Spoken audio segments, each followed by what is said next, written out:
Jesaja 6.1.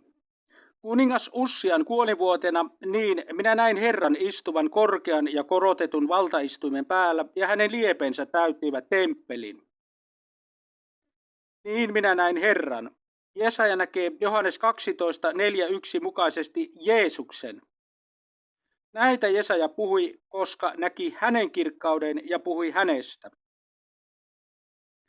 Sana Adonai eli Herra käytetään puhuttaessa Jumalasta. Jesaja sanokin jakeessa 5 Kristusta suoraan Jahveksi, sillä silmäni näkivät kuninkaan Jahven Sepautin. Jakeesta 8 kuullaan Jumalan pojan olevan yhtä myös Pyhän Hengen kanssa ja Isän kanssa. Näin Jesaja, kuten Mooses pääsi näkemään Jeesuksessa Kristuksessa Isän kirkkauden säteilyn ja Isän olemuksen kuvan. Istuvan korkean ja korotetun valtaistuimen päällä ja hänen liepensä täyttivät temppelin. Jesaja näki kutsumisensa pyhänä hetkenä Jeesuksen kirkkaudessaan. Kristus istui kaikkein pyhimmässä. Hänen liepensä täyttivät pyhän, joka oli erotettu pyhimmästä esiripulla, joka nyt olikin auki. Hebrealaiskirje 10.19-20 opettaa esiripun merkitsevän Jeesuksen Kristuksen lihaa.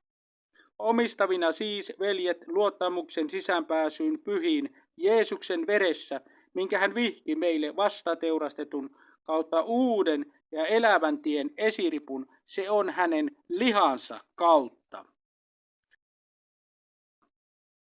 Jos tämä lyhyt puhe on herättänyt sinulle pelastuksen tarpeen, että saisit armon Jumalan pojan yhteyden pyhässä hengessä, Jumalan lapseuden, verenpuhdistuksen ja iankaikkisen elämän, ota vastaan Jeesus pelastajanasi.